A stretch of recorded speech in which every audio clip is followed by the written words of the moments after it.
Okay, magandang gabi po. EGRS po, nagbubugay sa ating mga kababayan. Sa lahat po. Mr. Kengkoy. Kailan mo kung sino ka, di ba? Si Ping Lacson Kengkoy po yan. Bakit? May lumabas na 16 actually 16 Marines. Isang army reservist. Okay po. Meron po silang affidavit na pinirmahan. Anong ginawa nitong Kengkoy na to? Anong ginawa? Siniraan niya agad. Di ba? Yan po si Lacson. Akala ko ba, alam mo dati, Senator Ping, idol kita dati. Totoo lang. Pero ngayon, Kengkoy ka na eh. Oo.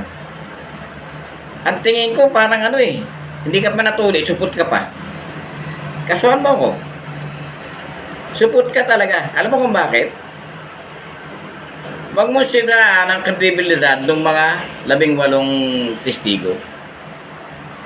Ang dapat gawin mo, you have to conduct investigation sa committee mo, sa Blue Ribbon. Di ba? Anong ginawa mo? Siniraan mo agad. Ano sabi mo? Titingnan muna natin yung kredibilidad nila. Hindi na kailangan yun. Kahit mamamatay tao yan, basta sila nag-deliver ng pera, automatic yan. Eyewitness yan. Tanga. Ang bobo. Patay. Kailan ka po? Ano nangyari sa'yo?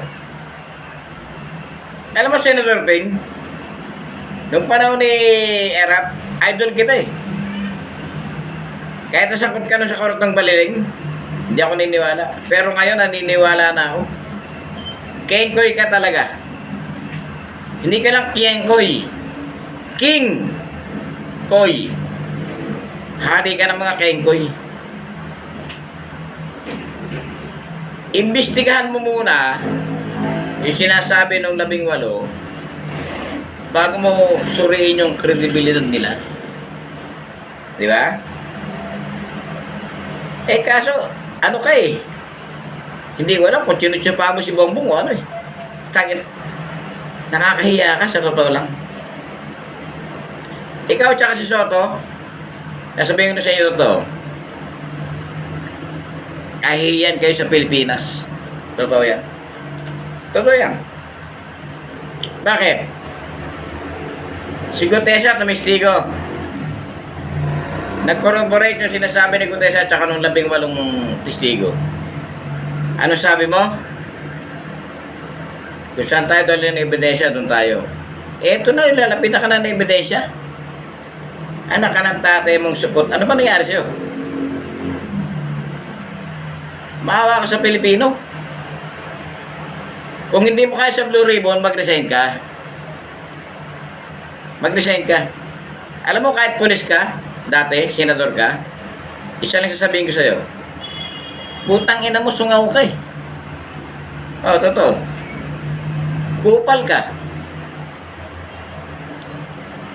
Pag makita mo itong video ko na to, sinasabi kong kupal ka, kasuhan mo ako. Ipadala mo ako sa Blue Ribbon, sasabihin ko harap-harapan sa'yo, sa harap mo, kupal ka. Kahit barili mo ako sa noo, sasabihin ko sa'yo, kupal ka. Alam mo kung bakit? Eh kahit ako sarili mo, alam mo kupal ka eh. Di ba? Alam mo kupal ka. Oo. Statement ni Gutesa. Statement ng 18. Statement ni Saldico, nag-corroborate. Ano masasabi mo dyan? Ngayon ang ginagawa mo, sinisiraan mo yung 18. Sinisiraan mo si Saldico. Siniraan mo si Gutesa. Punyeta ka. Eh kung nanay mo ko, papaluin kita sa puwet. Sa totoo lang. Alam mo kung bakit? Engot ka eh. Oo. Ibulgar mo na si Marcos ang mastermind sa pagnanakaw. Si Martin Romualdez at si Saldigo. Huwag mo nang pagtakpan kasi pagdating ng araw, baka yung karma bumalik sa pamilya mo, bumalik sa'yo, kawawa ka. Paniwala ka sa akin. Alam naman namin nagsisunungaling ka. Diba? Huwag ka naman kunwari. Hindi mo kaya magsinungaling habang buhay. Diba? Siguro, pag patay ka na, hindi ka makapagsinungaling. Patay ka na eh. Pero ngayon, habang buhay ka, hindi ka pwede magsinungaling. Totoo yan.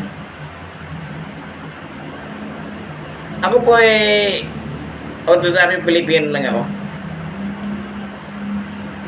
Isa lang akong pintor. Wala akong tinapos. Pero hindi po ako tanga. Hindi katulad mo, Lacson. Tanga ka talaga. O nagtatanga-tangahan ka lang. Tarantado ka. Alam mo ba yun? Tanga ka talaga. Kasi kung hindi ka tanga, ba't mo unahin yung kredibilidad ng mga testigo? Unahin mo yung sinasabi nila sa statement. Bobo. Tanga. Unahin mo yan. Dahil importante yan. Ba't tayo mo unahin? Kasi malalaman na yung amo mo ang mastermind sa pagnanakaw. Di ba? Ilan po, hindi pwedeng mapabideo natin eh. Ang sinasabi ko lang sa inyo, ito naman sabi ko sa iyo, Lacson. Kengkoy ka. Totoo yan. Ito po ni Segeres. Nagsasabi, ang mga dorobo ang punta sa impyerno. Salamat po.